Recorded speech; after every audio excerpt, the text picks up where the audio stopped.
Welcome back to Watching Sports on Prime Now. The CAF, that's the Confederation of African Football, hold the elections tomorrow evening. Issa Hayatou, the incumbent since 1988, has been at the helm of the African football. Now it looks like he's got somebody racing against him. To tell you this and much more is probably, best place to do that, Velile Mbuli, SABC senior reporter, SABC sports senior reporter, SA sports reporter. Yeah, accolades continue. Velile, welcome to the show first and foremost. Issa Hayatou, I mean, that intro that I've just spoke about now, the man, since 1988, a lot of the people we know were just been born. He's running again this year, but it doesn't seem that it's all breezy. It looks like he's got a serious contender in his hands. The latest, as far as you have from Ethiopia. Well, Jobe, 29 years at the helm for Issa Hayatou, and if you look at also those who've managed to challenge him, it's for the first time he's being challenged since 2004, because in 2000 a man by the name of Armando Machado from Angola had challenged him, and Issa Hayatou, it was a easy landslide that won, 47 to 4 votes. 4 years later, a man from Botswana, Ismail Bamji, 46 to 6 votes. So it's always been an easy one for Issa Hayatou, but I think having spoken to different football leaders in our region and also from outside, this one is seen as the most challenging election he's involved in. We're looking at some pictures we have now. That was Issa Hayatou's visit to South Africa, where he met President of the Republic, President Jacob Zuma. Issa Hayatou walked out of that meeting and said he had got the blessing of the president. Obviously, that was not the case. It seems as if for the first time he's actually desperate. We know that he's just been to Zambia after leaving South Africa following this meeting with President Jacob Zuma and the sports ministry. He went there and apparently offered, hint, hint, nudge, nudge, to the president of Zambia. Look, Zambia could host AFCON fairly soon, basically saying, vote for me.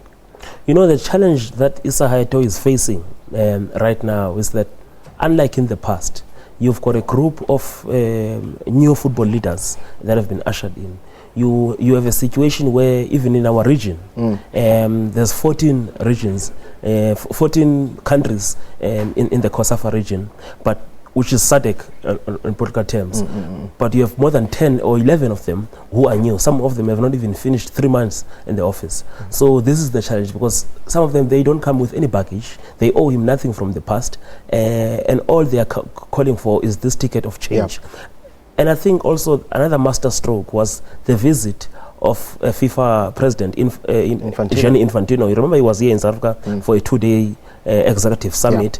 And he went to Zimbabwe, he went to Swaziland, he went to Rwanda, he went to Ghana, touring different countries. And that was not just any kind of a visit. Do you think it was, in a way, in a sense, saying, look, we managed to change at FIFA, change could also happen here at CAF level?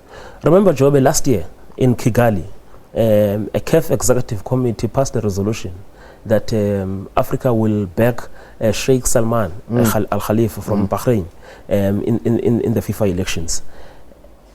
Now, come the election time in Zurich, you have a group of African Football Association presidents who don't follow that resolution from CAF, and they opt to back Gianni Infantino. And now these are the leaders who managed to come back. And also, back in 2012, in Seychelles, there was another resolution that was passed by the Congress there, that only those who are the CAF executive can stand for presidency.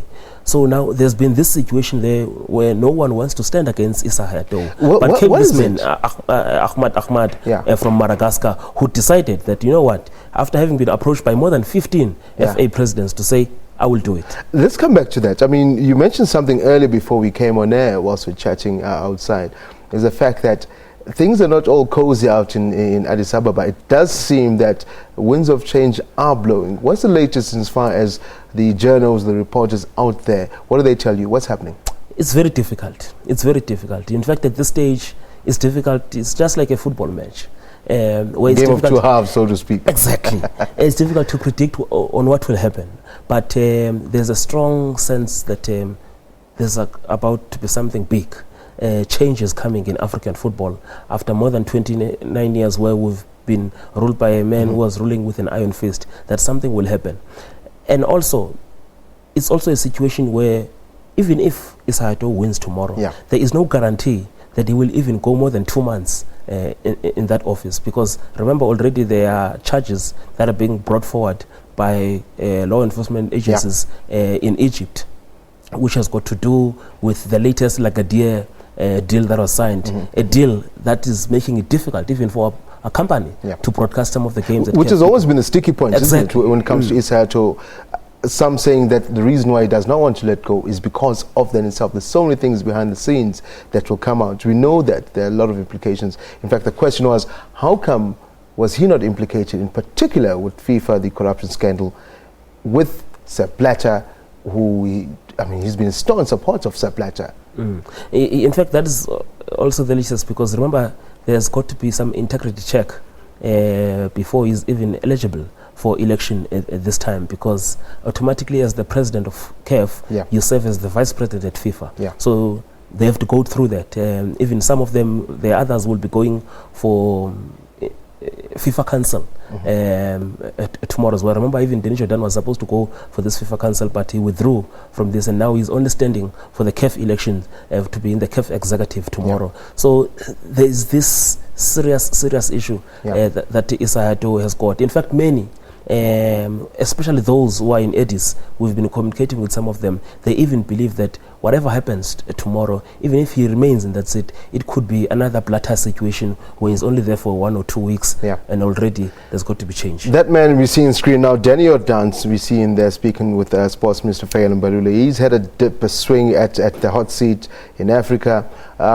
What should we expect? SADC, or let's say South Africa's interest, do we even have an interest in CAF, in the big seats of African football?